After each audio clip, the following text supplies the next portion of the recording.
Hello, mamas, and welcome back to the Pregnancy with Physio Laura podcast. Today's episode is all about my birth story for my third little babe, Luca. So this one is for all the birth junkies out there who, like me, just love a nitty-gritty, detailed birth story. So this is episode 2 of 7 in my Pregnancy and Birth podcast series. And if you haven't already listened to episode 1 where I share my pregnancy journey, it would definitely be worth giving that a listen first because it really helps to provide context to my birth story. It will make a lot more sense. So my birth story was a long one. Hello, 3-day labor. So I've divided it up into 2 episodes as I'm conscious to keep the podcast in short form episodes. So in today's episode, I share all about my early labor and stage 1 labor. And in the next episode, I'll share about the pushing phase and the afterbirth story. Now, let's get into episode 2 of this 7-part pregnancy and birth series, chatting all about my early labor contractions right through to the pushing phase beginning. Enjoy! Let's get started on the actual birth story. So I know these are the details that often women want to hear. I know when I listen to birth stories, I just froth on them. They are just, they're so good. And I love how unique everyone's stories are, and I'm excited to share mine. So it's a long story. It's certainly not like a 20-minute over and done with one, but I'm going to talk you through it all because I'm sure there's many women out there who can relate, and it's really nice to hear other women's stories and go, oh, I had that too, or, to not feel so alone. So like I had said, I had prepared myself for a 48-hour labor. Now, the reason why I had done this is I had heard a lot of VBAC mums have long labors, and I had heard some theories thrown out there that was so that your scar gets a really good chance to warm up to reduce the risk of uterine rupture. Now, obviously, that's a theory. I don't even know how you would prove that, but there's no science behind that. It's just a theory, but it made sense to me. I was like, oh, that makes sense. And so I had prepared myself that was going to be my story. And again, I wanted to set the bar low so that if it was any shorter than 48 hours, I'd be like, woohoo, that was awesome. That was so short. And also because when I had my second baby, I had done that early labor for almost a full day before I had my cesarean. So again, having had that evidence that I had gone into labor on my own and it was clearly not going to be a short thing, I wanted to prepare myself mentally.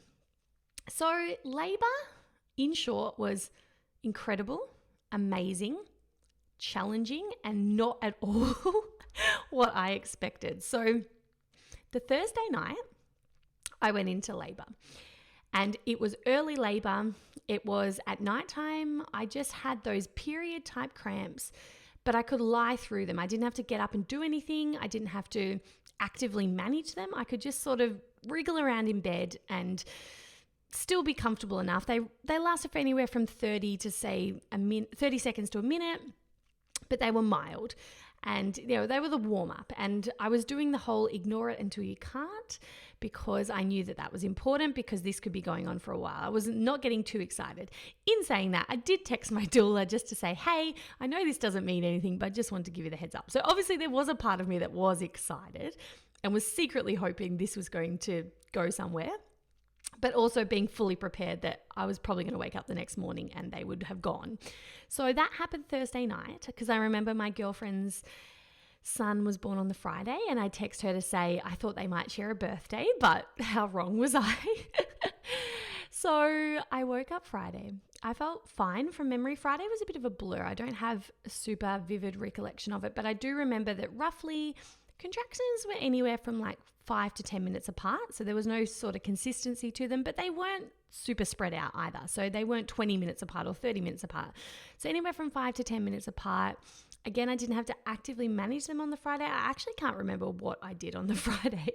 My kids were in care, so I know I didn't have to parent, but I actually don't have much memory of what I did, but I know that I wasn't actively managing them. I wasn't having to breathe through them, TENS machine, nothing like that, but they were there and I was aware of them. They were all in my uterus, so they're at the front of my belly, but again, mild period type pains. But by this stage, I was 41 and a half weeks. So I was excited that something was happening. I was starting to lose my mucus plug.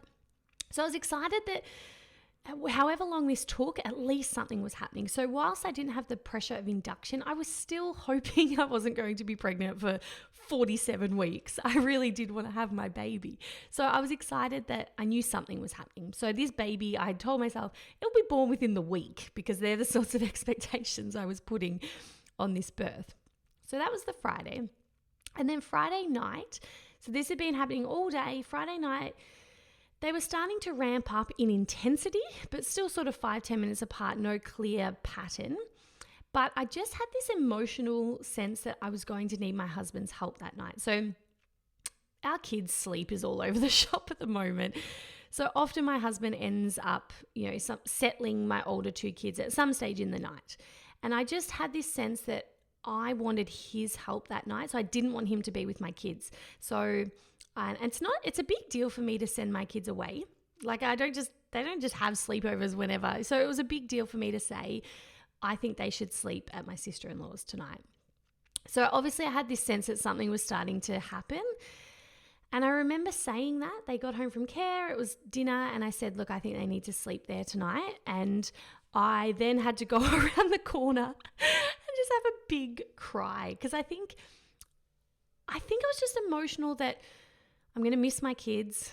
I think something's happening. I'm going to meet a baby eventually. I was just feeling all the feels, and I just had to have a big cry. And I try not to bottle anything in. So if I'm feeling like I need to cry, I let it out. So I just had this massive cry. I sent the kids away. I felt really emotional about it. And then it was just me and my hubby. And I thought, okay, well, let's just see how tonight goes. I still don't think I thought I was having a baby anytime soon, but Friday night, that was when it all started to ramp up. So Thursday night, that was the last sleep I had before this marathon event of a labor.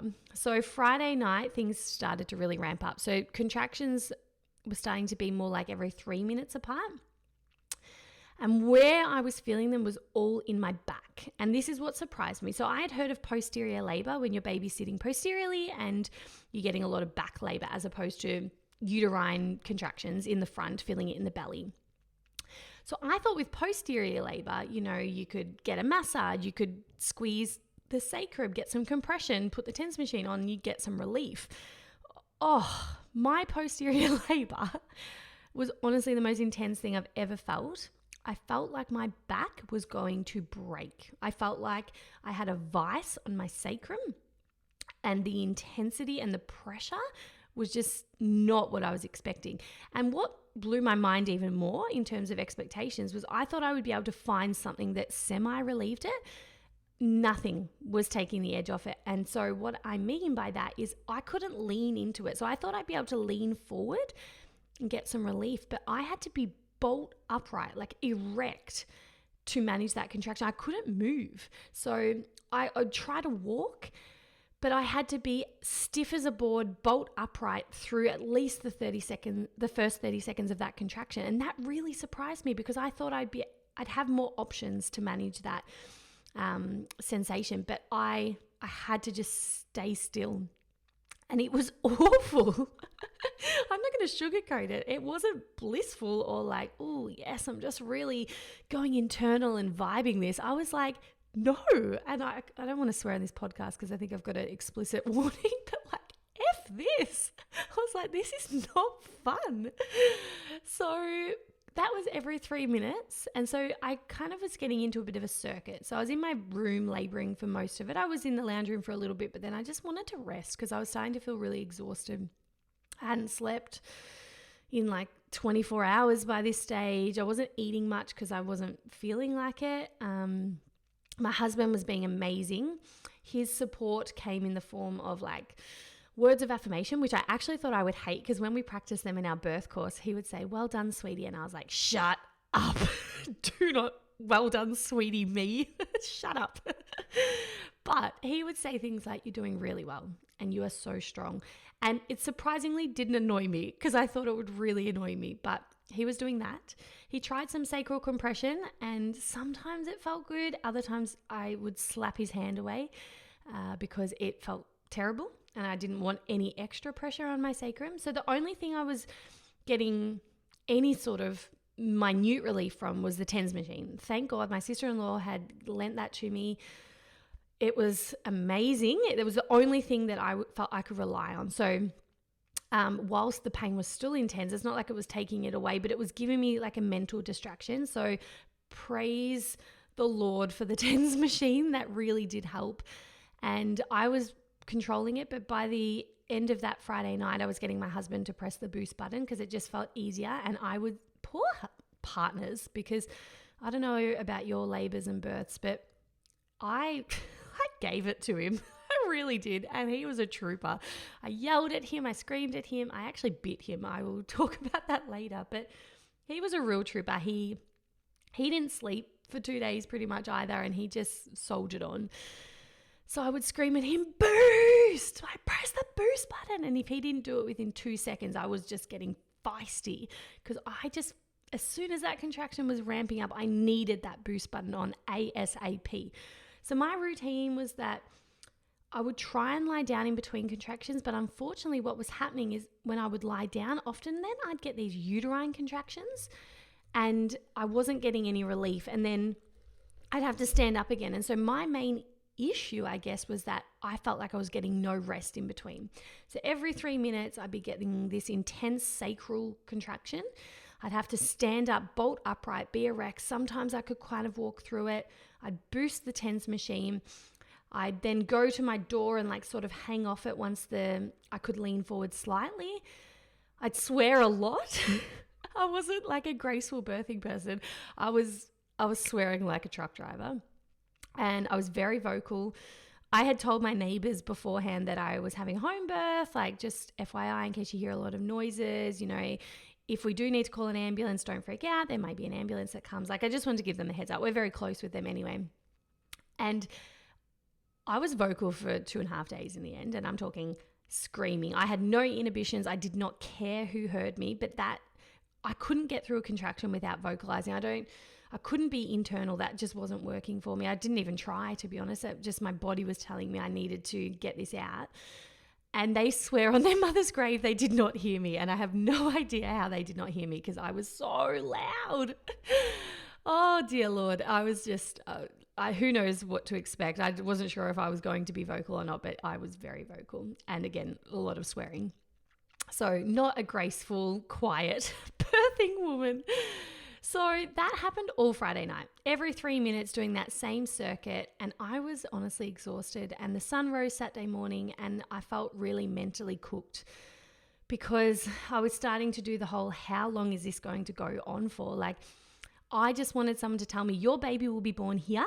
So you just need to get through to there. Like if I'm going to go for a run, I'm not going to go for a run not knowing how long I'm going for because I need to mentally know, okay, you're doing 7 kilometers, so you just got to get through to there. Like I found it really hard to just not know when this baby was going to be born.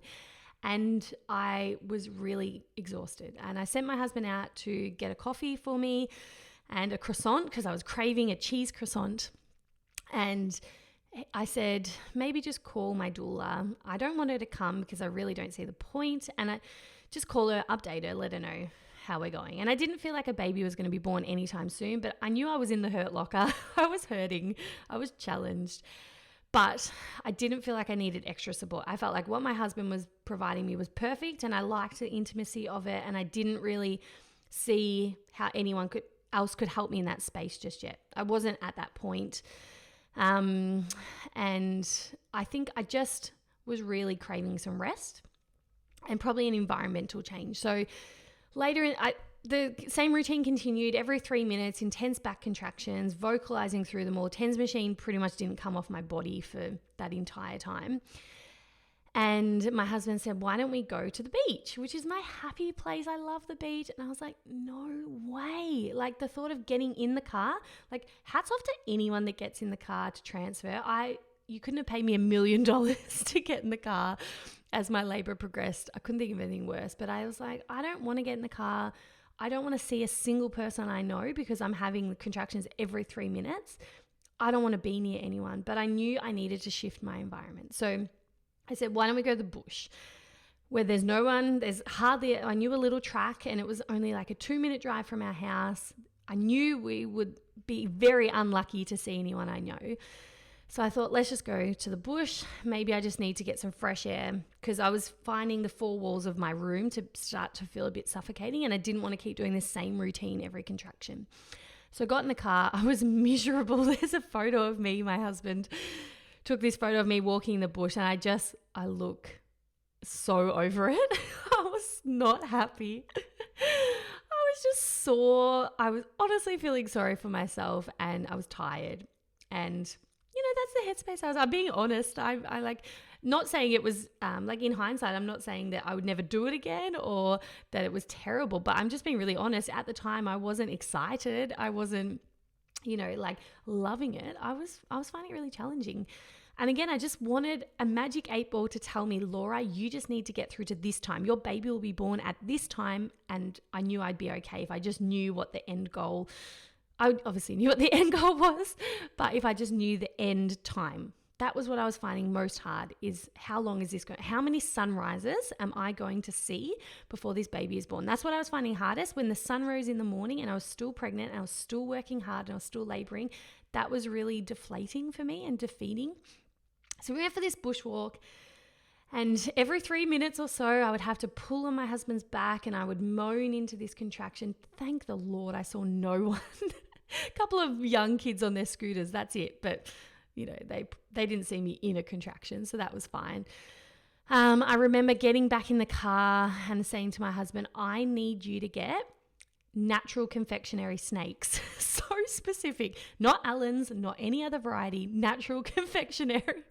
I hadn't eaten by this stage, but I just was all of a sudden craving these. So we went to the shops. I obviously did not get out of the car. I had a contraction in the car park. That was terrible. Hated it, every part of it, and I just wanted to get out of the car. But I also really wanted these snakes, so I knew I had to wait. So we got home. I didn't even feel like FaceTiming my kids, to be honest. I was starting to miss them.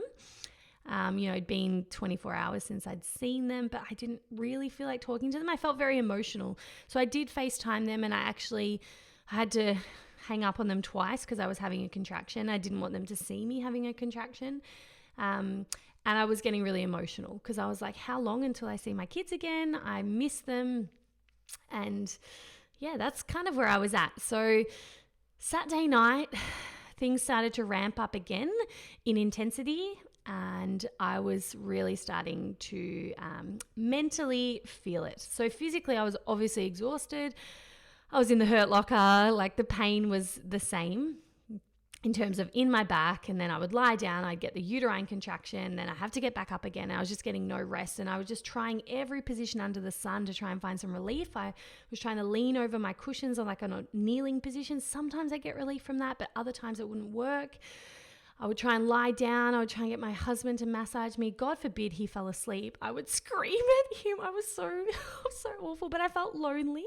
So if he fell asleep and I was in a contraction, not that he could do anything, because by that stage, the sacral compression wasn't helping. So the only thing that was really helping was the TENS. So it's not like he was that useful to me, but if I saw him snoring and I was there having a contraction, it just felt so wrong. And so I'd say, wake up, I need support. And he'd be like, I'm sorry, sweetie. I was just trying to get some rest. I'm tired and I know you need support. Like, he was beautiful, and I felt terrible that I was telling him to wake up. But I think it felt really lonely being dark in the middle of the night, still contracting, and it's like I just wanted someone to watch me, I guess, like just to feel like I had that support, even though he couldn't do anything. So the poor guy, he was such a legend. So that happened all Saturday night. So by this stage, I hadn't slept since Thursday night, barely eaten anything. Sun rose again Sunday morning, and I was not happy about it. So I didn't know how much more of this I could take. So that's when I started to throw out some lines that I had told my husband in advance. I may say these things, doesn't necessarily mean I mean them. It's just that I'm hurting, I'm having a crisis of confidence, and I'm needing support. And this is the whole crisis of confidence thing that Rhea Dempsey talked about, and it's amazing. So I was starting to throw out lines of, I can't do this anymore. I need an epidural or a C-section. I've done enough. I'm exhausted. How much longer can this go on for? I need help. So I was starting to throw out those lines, and bless him, he never really acknowledged them, not in a dismissive way, but he knew I didn't mean them. So if he had actually said to me, do you want me to call an ambulance? I would have said, no, I'm fine. Or give me 6 hours or something like that. I knew I wasn't committed to it, but I was throwing them out. I was looking for sympathy. I was looking for support. I was looking for someone to give me a magic number that, it's going to be over by now, or it's going to be over at this time. So I started to throw out some of those lines early in the morning of Sunday. And then come Sunday, the sun rose. I was like, how much more of this can I do? The date on Sunday was a date that felt really right for us. So we had said, that would be a great day to be born. And this was the Sunday. And so part of me was like, come on, hopefully that comes true. We'd said this was a great day to be born. Maybe that will actually come to fruition. So we called my doula Sunday morning. And I didn't really want to speak to her because I thought I would be really emotional, and I thought I would break down and cry. So I was kind of getting my husband to speak to her, and she heard me through a contraction and she was like, oh yeah, she's working really hard. She said, look, I'm going to come over and just see what's going on, check in, see how we're going. And I think the reason I hadn't called her earlier was because I didn't want her to come and then go home, because I think I thought that would feel really deflating. I wanted her to come and stay and a baby would be born. I wanted it to be like the final hour. She's here because a baby's going to be born, as opposed to she comes, checks in, and then goes home. So she came, and that did feel good, just to have a change in environment, a change in pace, someone else there, and just to do something different, because I was sick of doing the same routine over and over. So she came and she said, why don't we try a couple of different things? And I tried to straddle the toilet backwards. Holy freaking moly. That was the worst thing I could have tried. That did not feel good at all.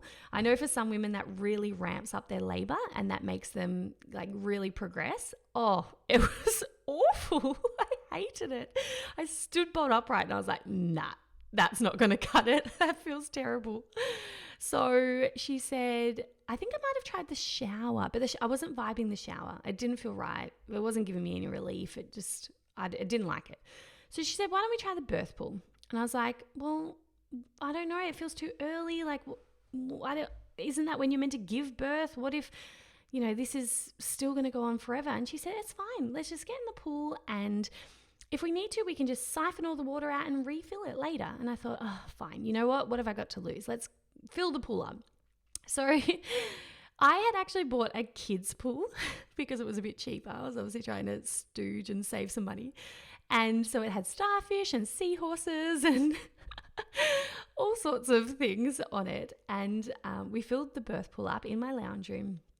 And I got in when it was about half full because I was just sick of doing the contractions how I was doing them. So I got in, and holy moly, it was the best thing I could have done. It felt so good to get into warm water. Straight away, I just thought, I'm so glad we did this.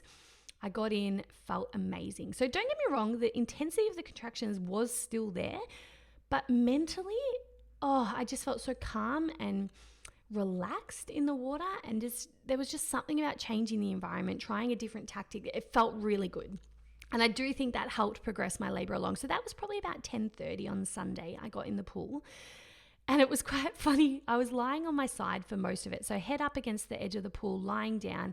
And when I got a contraction, I would straighten my legs out because I still had to be really erect and stiff in my back.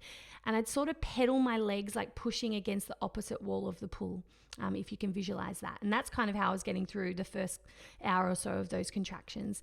And then I turned on my knees at one stage and leant over the edge of the pool, but because I got this cheap kid pool, every time I leant over the edge of the pool, like a wave of water would come out. So we had like 1,300 towels on our floor trying to sop up this water.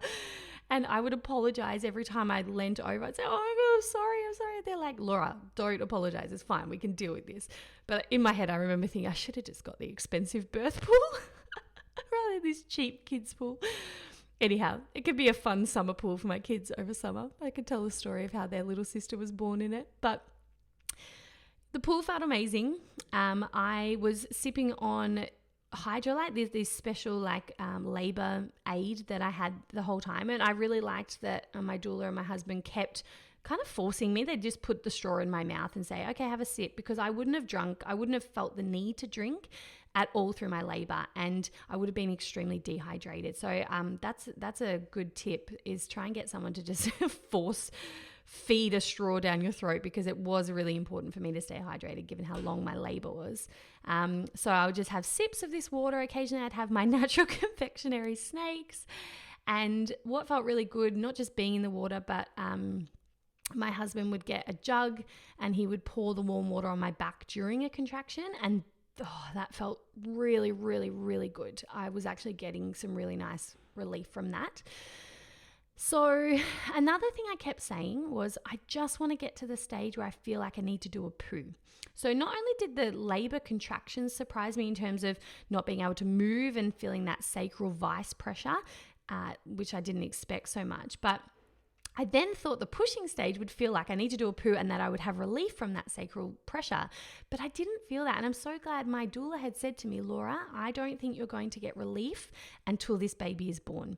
And I'm so glad she said that, because it was true. So I didn't feel relief from my back pain until my baby was actually out. And I'm so glad I had that in mind, because I kept waiting to feel like I needed to poo, because I thought I would feel that, because a lot of women say that, but I didn't ever get that sensation, and the back pain never relieved. So I'm glad I had that sort of bar limit set in my mind of, okay, maybe this pain, this sensation in my back is not going to go away, and maybe you're not going to feel like you need to do a poo. Hey mamas, Laura here. Now, I hope you have enjoyed the first half of my birth story so far. It truly was a marathon event, and so many aspects of the labor surprised me. Most notably being the sensation I felt in my back and the mental challenge of just not knowing how long this labor would continue for. Now, if you enjoyed this episode or resonated with anything that I shared, I would love to hear from you over on my socials at PhysioLaura. And I'd also love to hear if you too felt a similar posterior or back sensation during your labor, or if you also had a long labor like mine, and maybe the ways in which you felt that challenged you. Now, in the next few episodes in my pregnancy and birth series, I will be sharing the nitty-gritty details of my pushing phase and what went down after birth, what exercises I'm doing to recover after birth, how I'm feeling emotionally after birth, my practical tips and tricks to help manage the day-to-day juggles with a family of 3 kids, and so much more. Now, I will catch you soon for episode 3 in this 7-part pregnancy and birth series, where I'll be sharing the second half of my very long birth story, the incredible moment of meeting my baby and what went down after birth. Until then, mamas, sending you wonderful pregnancy vibes, and enjoy the incredible journey that is pregnancy.